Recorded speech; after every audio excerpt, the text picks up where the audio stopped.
Pak Ferli, Bu Ferli. Curhat dikit ya kok, saya pakai 3 akun. 1 untuk investasi, 2 untuk nyopet. Kadang 2 akun nyopet lebih ada ijonya daripada yang kita simpan saham. Tergantung. Simpan saham itu kita tetap harus lihat tren. Jadi kalau kita beli saham untuk disimpan ketika harga turun dan ternyata memang lagi tren turun, maka pasti endingnya pasti akan minus dulu di sana. Tapi kalau nyopet, kita main cepat, setuju bahwa apa? Kalau kita compare bareng-bareng, yang satu tren turun pasti kalah, yang satu lagi buat nyopet bisa jadi memang lebih hijau. Tapi coba bandingkan di momen yang sama-sama bagus.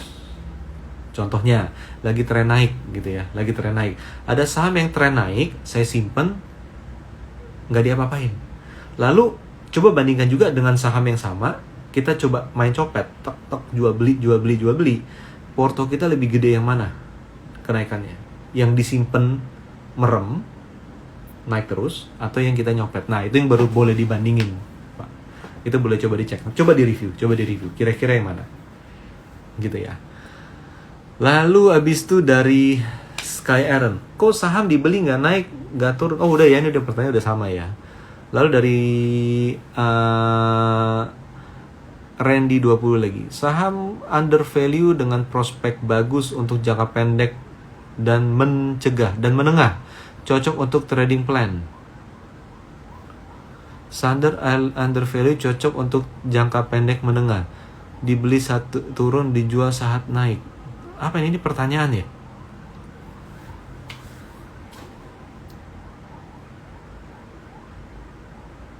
Dari ini sebenarnya ada satu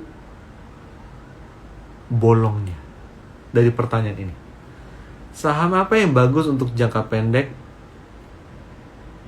maupun jangka menengah?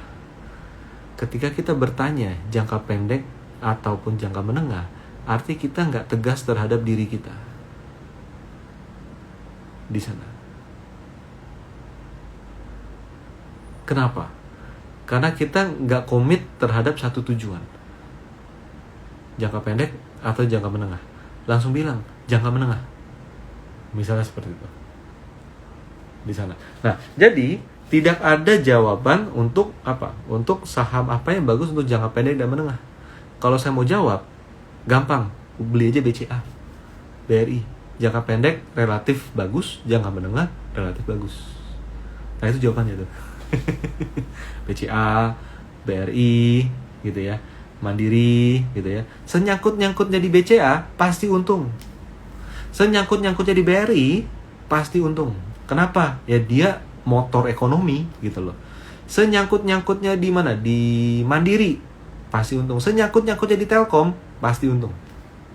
Nah, itu jangka pendek maupun menengah. Kurang lebih gitu. Nah, itu jawabannya. Oke, lanjut.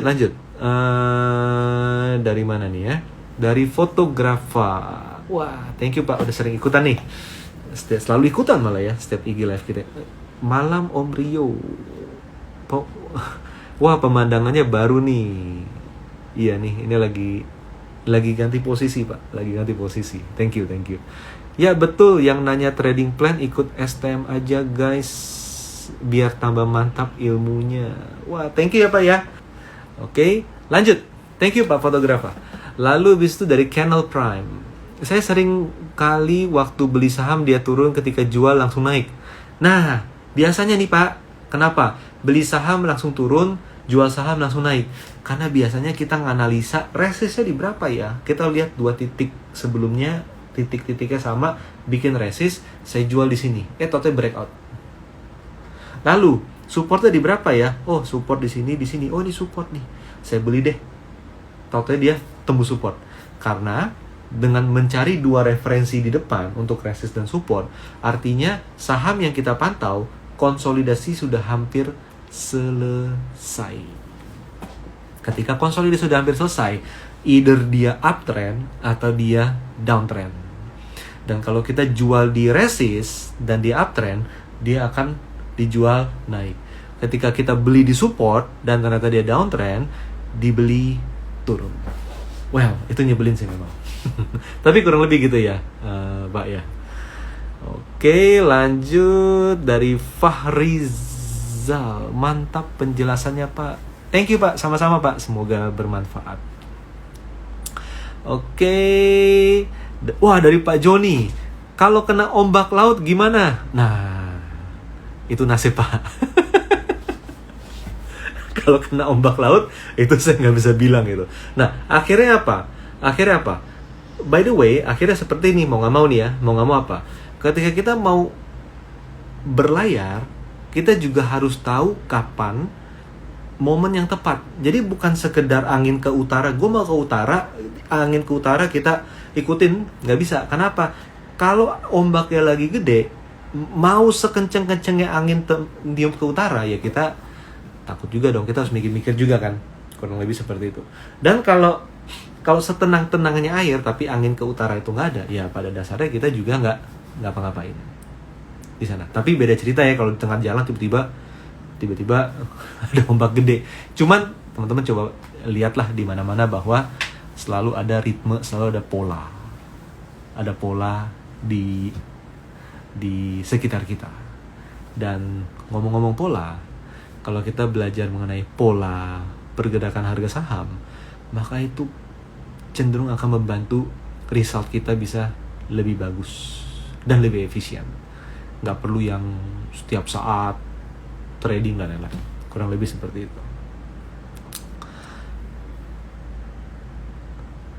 Nah, dari Pak Nio 20, Pak Rio mau tanya, mending take profit terus beli lagi atau biarin aja naik tinggi? Nyesel nggak take profit terus beli lagi di saham BP. Nah ini Pak, balik ke trading plan. Kalau di trading plan yang berdasarkan analisa kita, saham tersebut masih uptrend, maka jangan take profit. Take profit itu kalau dia sudah tidak uptrend lagi di sana. Dan kalau sudah tidak uptrend lagi, turun, kita jangan average down. Karena kalau misalnya average down, yang tadinya profit, ujung-ujung jadi rugi di sana. Seperti sebenarnya BP masih dalam konsolidasi relatif sehat kok Pak. Selama dia di atas 180-an masih oke kok.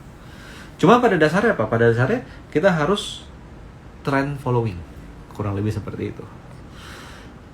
Oke, lalu ada apa lagi di sini? Yes, kurang lebih gitu ya teman-teman ya. By the way, untuk teman-teman yang mau mendapatkan referensi,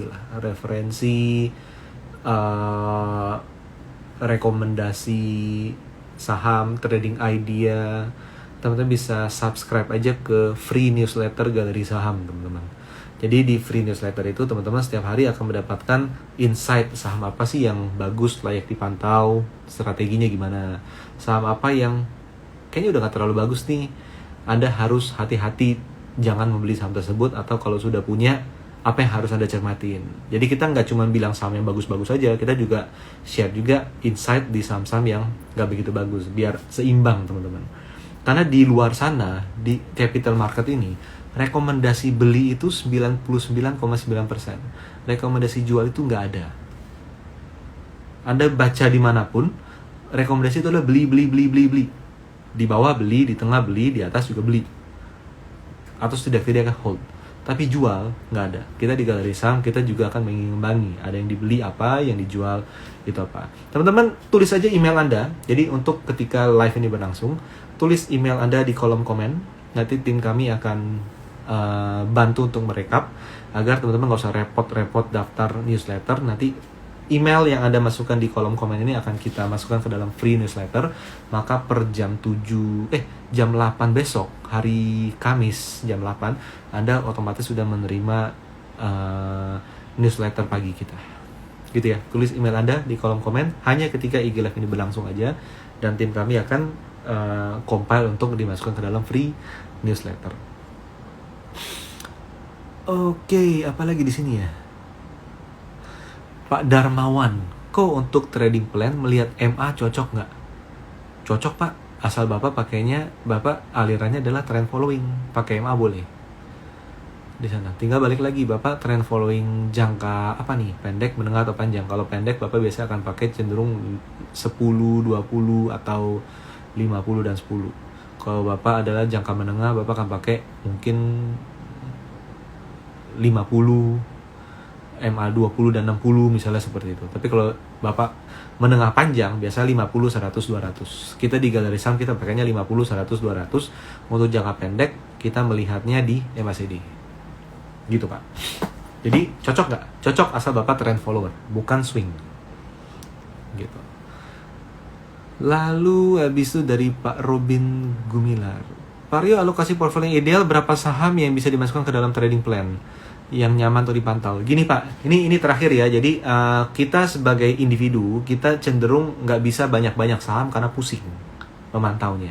Jadi makin dikit saham makin bagus. Tapi kalau cuma satu saham juga ngeri juga. Jadi menurut saya bagi 5 Pak. Porto Bapak 100% coba dibagi 5. 20, 20, 20, 20, 20. Sahamnya apa aja dari situ. Karena kalau punya saham sampai 50, ada loh sampai 70 saham. Wah, itu biasanya sih nyangkut semua. Nah, lebih baik punya 5 saham plus minus ya.